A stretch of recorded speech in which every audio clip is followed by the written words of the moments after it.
أعوذ بالله من الشيطان الرجيم. يا أيها الذين آمنوا كتب عليكم الصيام كما كتب على الذين من قبلكم لعلكم تتقون. أعوذ بالله من الشيطان الرجيم. بسم الله الرحمن الرحيم. السلام عليكم ورحمة الله وبركاته. Akí ẹ̀yin olùgbọ́ wa,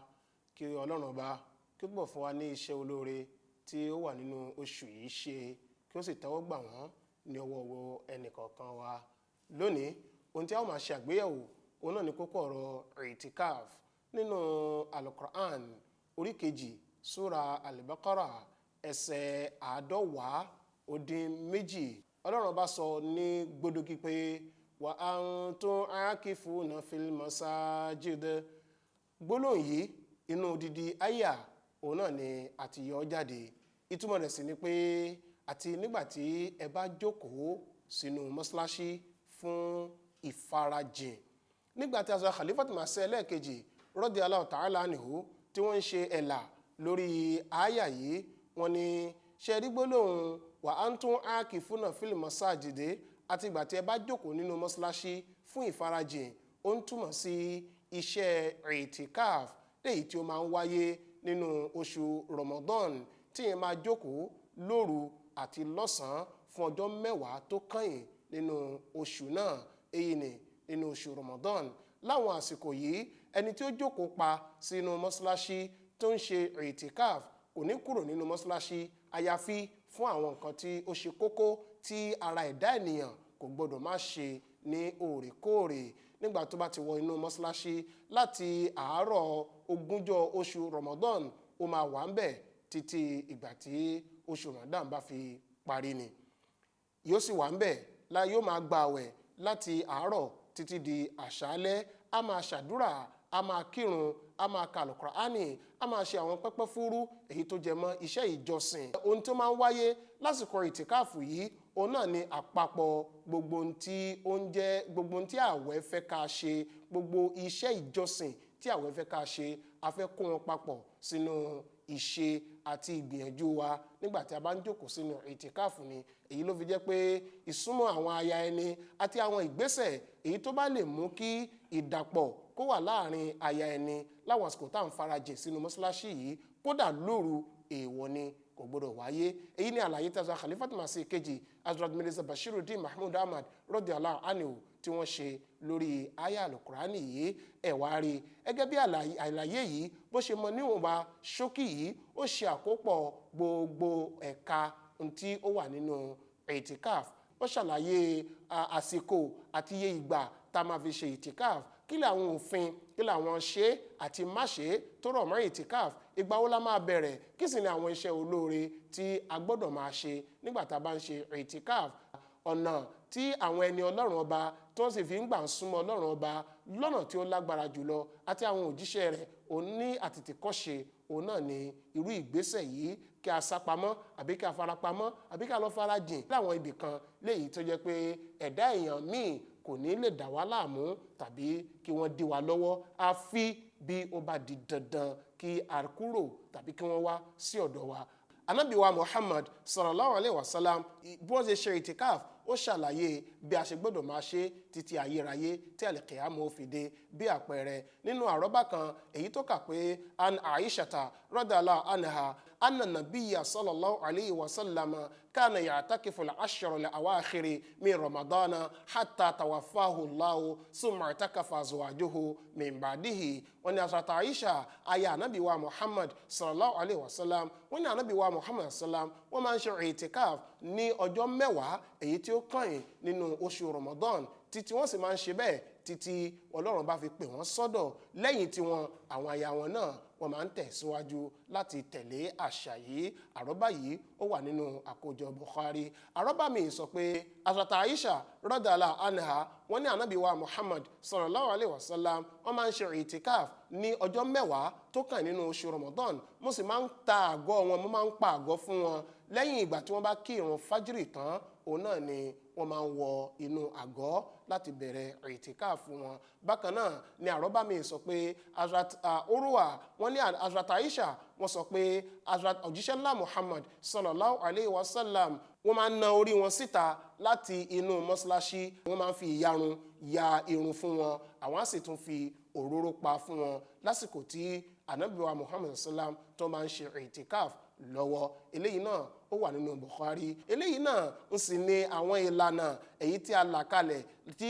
ìtìkáàfù wa tí ó máa fi jẹ́ masnun, eléyìí tí ó máa fi tẹ̀lé súnà Ànábì wa Muhammad sallallahu ta'ala alaihi wasallam. Ara àwọn ìlànà ọ̀hún òun náà ni pé ọjọ́ 10 tó kàn nínú oṣù Ramadan òun náà ni ìtìkáàf ló máa ń wáyé. A sì gbọ́dọ̀ kúrò ń bẹ̀ àyàfi bí ó bá ní ìdí, bí àpẹẹrẹ bóyá èèyàn wá ń ṣàárẹ̀ lásìkò tí èèyàn ń ṣe ìtìkáàf, a lè kúrò ń bẹ̀. Àbí tó bá jẹ́ obìnrin ló ń ṣe ìtìkáàf ni, bí hẹ́là rẹ̀ bá ti dé, àǹfààní wà fún un láti kúrò ní ìtìkáàf. Eléyìí túmọ̀ sí pé àtọkùnrin àtobìnrin òní wọ́n lẹ́tọ̀ọ́ láti ṣe ìtìkáàf. Bákan náà ó tún hàn dájú pé nínú mọ́ṣáláṣí òun náà láti ṣe ìtìkáàf níbi tá ti máa kírun wákàtí 5 tí a sì tún máa kí ìrun júmà. Àmọ́ bí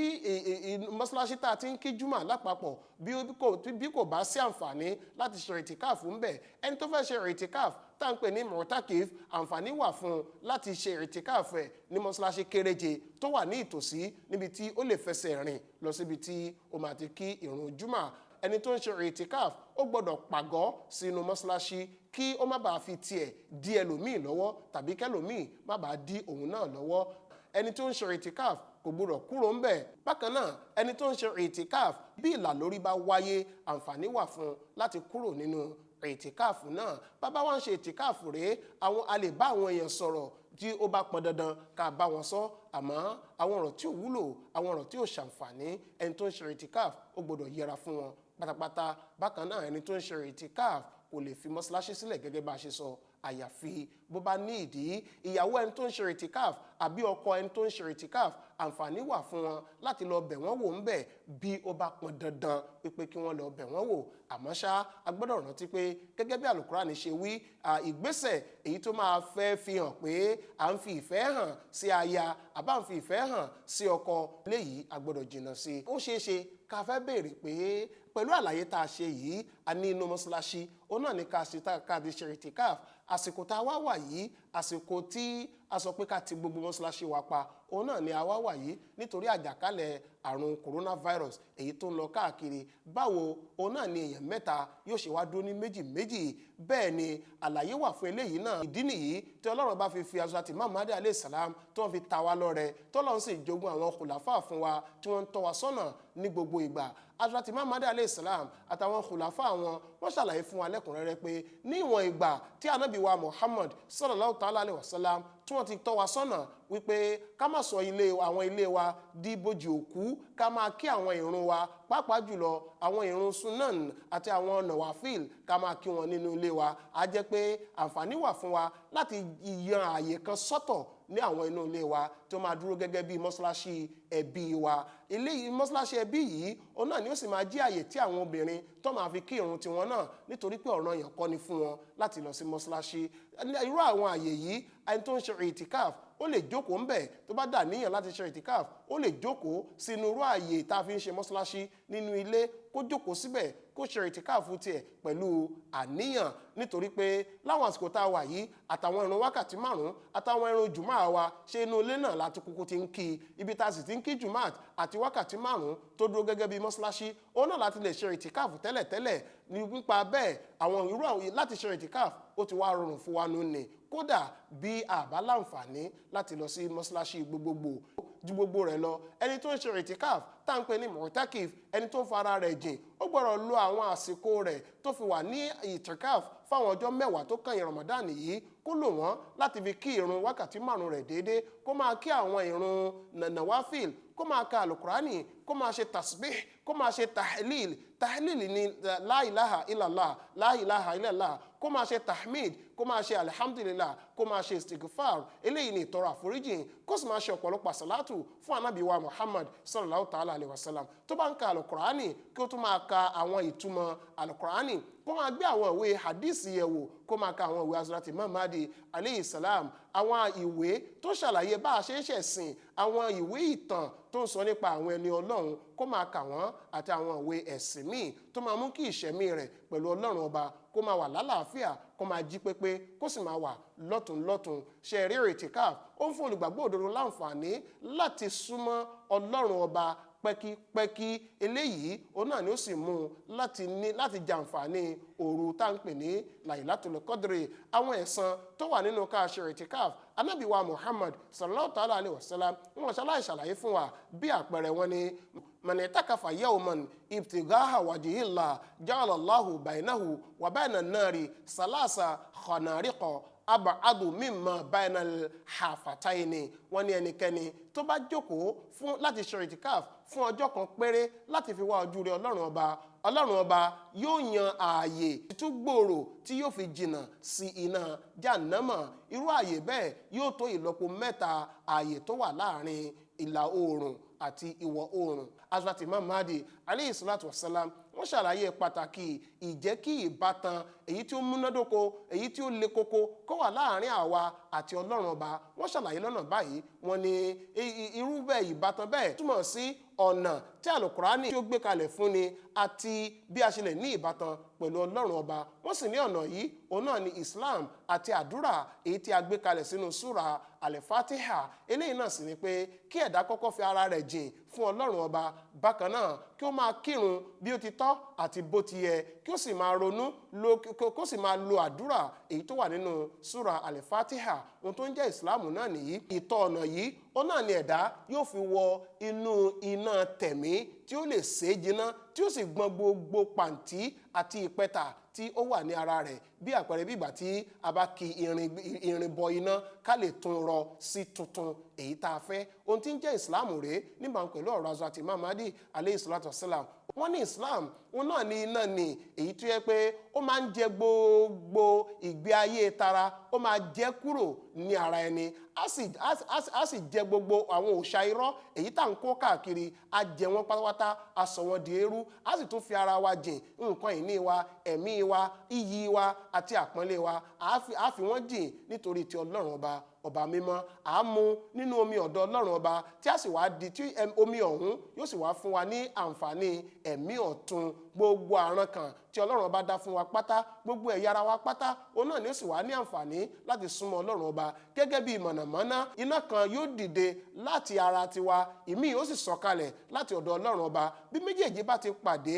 ìfẹ́ yóò wá dìde láàrin ọlọ́run ọba àti irú ẹ̀dá bẹ́ẹ̀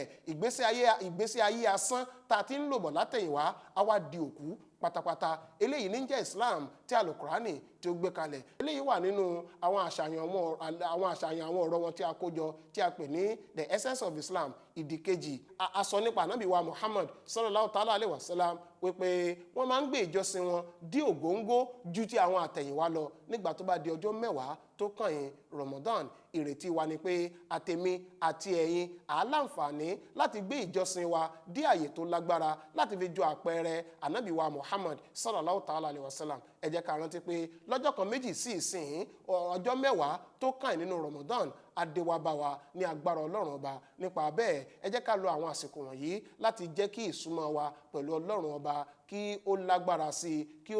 ó nípọn sí i ká bàa lè jẹ àǹfààní Lailatul Qadri kí ọlọ́run ọba kí ó gbà bẹ́ẹ̀ kó sì ṣe ní ìrọ̀rùn fẹ́ni kọ̀ọ̀kan wa wa akhiru da'wana alhamdulillahi rabbil alamin assalamu alaikum wa rahmatullahi wa barakatuhu.